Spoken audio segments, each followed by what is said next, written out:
The film Joe from 1970 dives deep into the cultural and generational divides of its era. With a script by Norman Wexler and direction by John G. Avildsen, who later directed Rocky, it serves as a striking social commentary on the tensions brewing in American society during the late 1960s and early 1970s.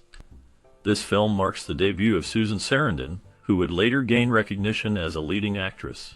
Peter Boyle delivers a haunting performance as the main character, while Dennis Patrick plays the complex Bill Compton. Made on a limited budget, Joe unexpectedly became a hit, appealing to audiences with its raw portrayal of class struggles and societal anger. It earned over $19 million in the U.S. and Canada, ranking as the 13th highest-grossing film of the year. Critics lauded its bold exploration of violence, alienation, and cultural divides, solidifying its place in the gritty realism movement of American cinema that followed the studio era. The narrative of Joe intricately weaves together the lives of two seemingly disparate men whose inner turmoil reflects the broader cultural anxieties of their time. Joe Curran, portrayed by Peter Boyle, is a bitter and outspoken factory worker and a World War II veteran residing in the working-class neighborhood of Astoria, Queens. He is characterized by his seething resentment toward the changing social landscape of America, harboring intense hatred for liberals, racial minorities, the LGBTQ community, and above all, the burgeoning counterculture that challenges traditional values. His life, rooted in economic hardship and ideological rigidity, stands in stark contrast to that of Bill Compton, played by Dennis Patrick, an affluent and reserved advertising executive who lives in a sleek, upper-class apartment on Park Avenue. Bill is a man of status, wealth, and privilege whose life seems orderly and detached from the chaos brewing in the streets. Yet, despite their socioeconomic differences, both men share a deep-seated unease with the rapidly evolving cultural norms. The film cleverly juxtaposes their lives to highlight how anger, fear, and disillusionment transcend class boundaries, setting the stage for an unexpected and increasingly volatile convergence. As the story unfolds, Bill Compton's life takes a dark turn when he learns about his daughter Melissa's relationship with Frank Russo, a drug dealer who embodies everything Bill despises. This revelation shatters Bill's controlled existence, leading to a confrontation that spirals into violence. In a moment fueled by rage and desperation, Bill murders Frank in Melissa's apartment, an act that is both shocking and tragic. Overwhelmed by guilt and panic, he seeks solace in a bar, where he drunkenly confesses his crime to strangers. Among them is Joe Curran, a man who fantasizes about punishing those he sees as societal failures. To Bill, his confession is a sign of weakness, but to Joe, it becomes a moment of twisted admiration. Joe idolizes Bill for taking action against what he perceives as moral decay, viewing the murder as a heroic act. This unexpected bond between them is not based on friendship, but rather on a shared disdain for the world around them. Their connection deepens as they navigate their mutual dissatisfaction and resentment, leading to a complex relationship that challenges their views on morality and justice. The film explores themes of violence, fatherhood, and the darker aspects of human nature, leaving viewers to ponder the consequences of their actions and the society that shapes them. As Joe and Bill continue to interact, their relationship evolves from a chance encounter into a peculiar alliance that both empowers and endangers them. Bill, initially terrified that Joe will report him to the authorities, is relieved and eventually disturbed when he realizes Joe not only condones the murder but reveres him for it. Joe's admiration for Bill is unrelenting. He views him as a symbol of masculine strength and moral righteousness, someone who has finally taken a stand against what Joe sees as the moral decay of modern society. Their partnership crosses traditional social and economic boundaries, with the two men bonding over shared rants, booze-fueled conversations, and a desire to restore what they perceive as lost order. However, their growing closeness unsettles those around them, particularly Bill's wife, Joan, an observant and rational woman. Joan recognizes Joe's volatility and sees through his crude charm. She grows increasingly concerned that Joe's radical worldview and impulsive tendencies could steer her husband further into darkness, dragging him into situations that could jeopardize their family, destroy his career, or even lead to his arrest. The tension escalates as Bill begins to lose control over the boundaries he once valued, finding himself seduced by the primal, destructive simplicity of Joe's worldview. Casting Peter Boyle as Joe Curran in the 1970 film Joe was a pivotal decision that shaped the film's legacy. Initially, producers had their sights set on Lawrence Tierney, a seasoned actor known for his tough guy roles. They believed that Tierney's age and commanding presence would effectively portray Joe's disillusionment and weariness. However, director John G. Avildsen recognized a unique potential in Boyle, who was relatively unknown at the time. During his audition, Boyle deviated from the script, delivering a powerful, unscripted monologue that revealed the character's deep frustration and rage. This raw performance showcased Joe as a man struggling with his internal chaos, masked by a facade of working-class toughness. Avildsen was impressed by Boyle's intensity and unpredictability, advocating for his casting despite the studio's hesitations. This decision proved transformative, as Boyle's portrayal was celebrated for its authenticity and disturbing realism. He fully embodied Joe, capturing the dangerous appeal of populist anger, which resonated deeply with audiences, and solidified his reputation as a bold actor of his time.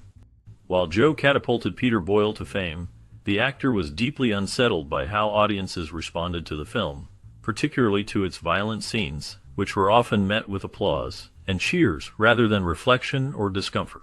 Boyle had intended for his portrayal of Joe to be a cautionary tale, a window into the darker aspects of the human psyche shaped by fear, ignorance, and hatred.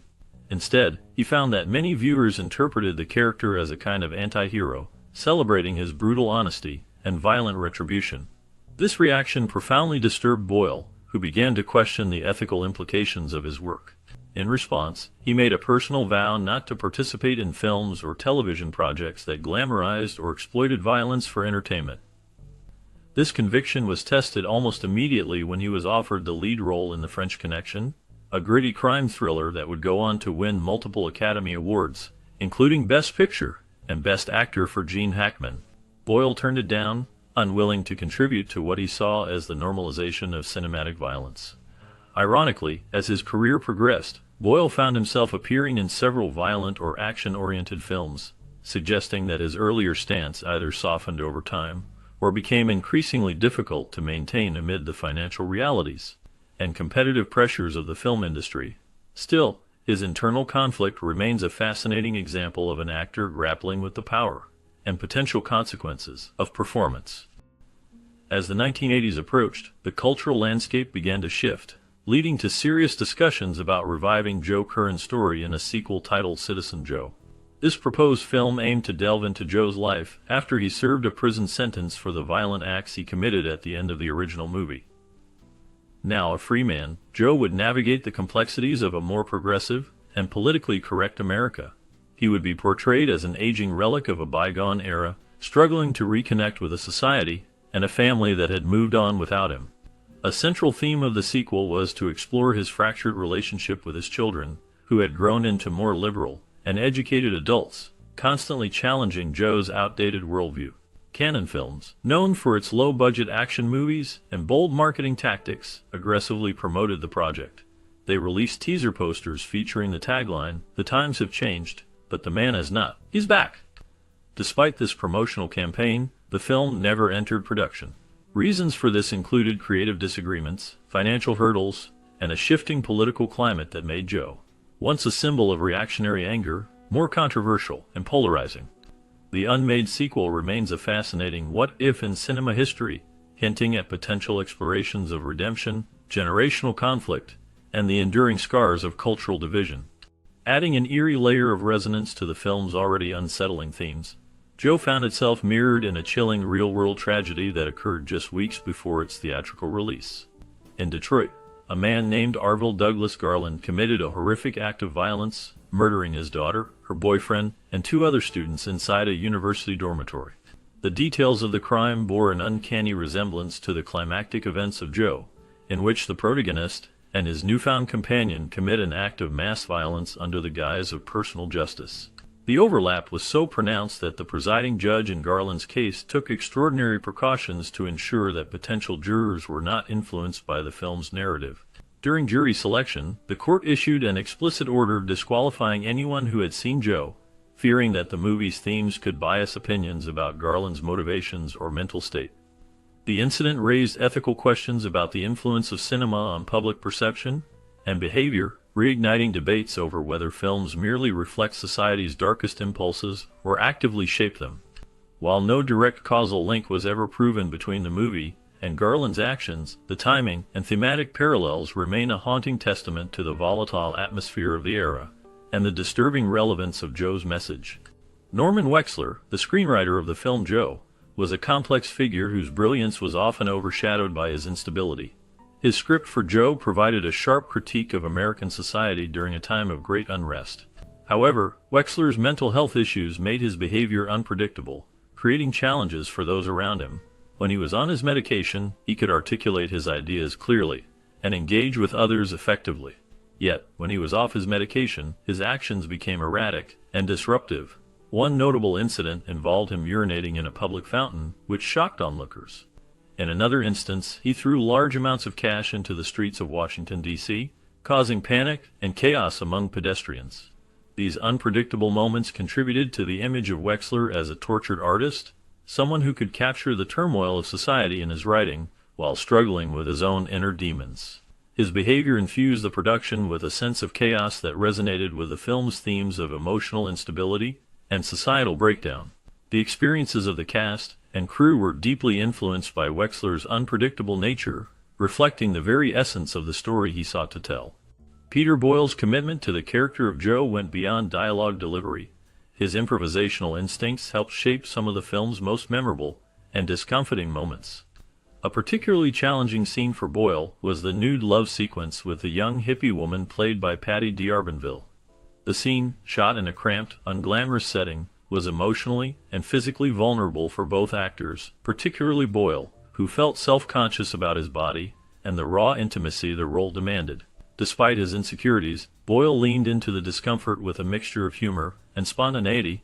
During one take, he unexpectedly put his co-star's breast in his mouth, prompting her to react in character with a startled, "Hey, wait a minute." Without skipping a beat, Boyle responded, "I hope I'm not out of line," a line that had not been scripted but was so genuine and perfectly aligned with Joe's clumsy desperation that director John G. Avildsen immediately decided to keep it in the final cut. The moment stands out for its realism and vulnerability, offering a rare glimpse into Joe's awkward attempts at intimacy. It also serves as a testament to Boyle's fearless performance style, one that relied heavily on improvisation to blur the line between performance and reality.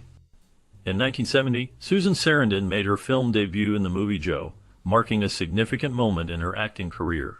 This film introduced audiences to her talent, showcasing her ability to portray complex characters with emotional depth. Sarandon played the role of Melissa, the troubled daughter of Bill Compton. Her performance captured the essence of a generation grappling with rebellion and self-destruction, bringing a haunting vulnerability to the screen. Although she had previously acted in an unfinished film, Joe was her breakout role that truly launched her career. Part of her agreement to join the cast included filming a nude scene, which she accepted with the belief that her long hair and clever camera angles would keep her modest. She was assured that her body would be mostly hidden, relying on strategic positioning and well-placed objects. However, upon seeing the final cut, Sarandon was surprised to find that her nudity was more visible than she had expected. This experience served as an early lesson about the often blurred lines between artistic intention and the reality of film. Despite her initial discomfort, Sarandon embraced a career filled with bold performances, often challenging societal norms regarding women, sexuality, and aging in Hollywood.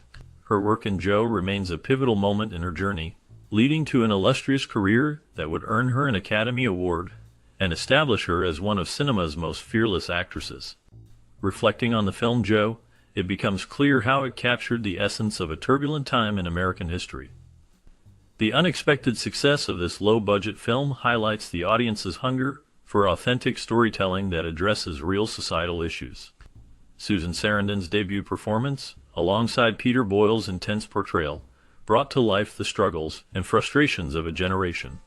The film's exploration of violence and alienation resonated deeply, making it a significant piece of cinema that sparked conversations about class and cultural divides. Critics recognize its boldness, and its impact on the gritty realism movement cannot be overstated. The film not only entertained but also provoked thought, making viewers reflect on the complexities of their own lives and society. As we look back, it is evident that Joe was more than just a film.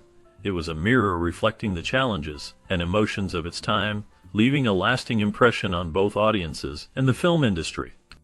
The 1970 film Joe, directed by John G. Avildsen, presents a complex and often jarring exploration of societal tensions through the lens of its titular character, played by Peter Boyle. The film's narrative centers around Joe Curran, a factory worker who embodies a certain disillusionment with the changing world around him. Critics have noted that Boyle's portrayal of Joe, while steeped in rigid and narrow-minded views, possesses an undeniable likability that draws viewers in, even as he espouses extreme opinions. This duality creates a compelling character that audiences find themselves rooting for, particularly during his violent escapades against the hippies he blames for societal decay. The film's premise is rooted in Joe's frustration with the state of America, a sentiment that resonates with many viewers, particularly those who feel marginalized by the rapid cultural shifts of the time. Joe's character can be seen as a precursor to modern political sentiments, embodying a form of populism that resonates with certain demographics. Critics have pointed out that Joe's views, while extreme, reflect a broader societal discontent that has persisted through the decades. This aspect of the film raises questions about the nature of violence and the allure of vigilante justice, as Joe finds camaraderie with a businessman named Bill Compton, who shares his disdain for the counterculture movement. The film's narrative takes a dark turn as Joe and Bill bond over their mutual hatred for hippies, culminating in a violent confrontation that leads to tragic consequences. The film's climax, where Joe inadvertently kills his own daughter, Melissa, serves as a shocking reminder of the collateral damage that can arise from unchecked rage and hatred. This moment has been described as jarring and difficult to believe, yet it underscores the film's critique of the violent impulses that can arise from a sense of disenfranchisement. Interestingly, the film underwent significant changes during its production, with Joe initially being a minor character. The re-editing process, led by William Sachs, transformed Joe into the central figure, highlighting the film's commentary on the societal divide between the working class and the affluent. Sachs's decision to shift the focus onto Joe and alter the ending reflects a keen understanding of the character's appeal and the film's potential impact. Critics have noted that this transformation was pivotal in shaping the film's narrative and thematic depth. Despite its controversial themes, Joe has been described as a cultural artifact that mirrors the anxieties of its time. The film's exploration of violence, masculinity, and societal decay resonates with contemporary audiences, prompting discussions about the cyclical nature of these issues. Some reviewers argue that the film serves as a cautionary tale, illustrating how societal discontent can manifest in destructive ways. Others contend that it inadvertently glorifies violence, as evidenced by Boyle's own discomfort with the audience's reaction to Joe's actions. The film's legacy is further complicated by its reception and the subsequent attempts to create a sequel, Citizen Joe, which would have revisited the character after a decade in prison. This proposed continuation reflects the enduring fascination with Joe as a symbol of a certain American archetype, one that grapples with the complexities of identity, power, and societal change. In conclusion, Joe remains a provocative film that challenges viewers to confront uncomfortable truths about violence, societal division, and the human condition. Its portrayal of a man grappling with his place in a rapidly changing world continues to resonate, prompting reflection on the nature of anger and the consequences of unchecked rage.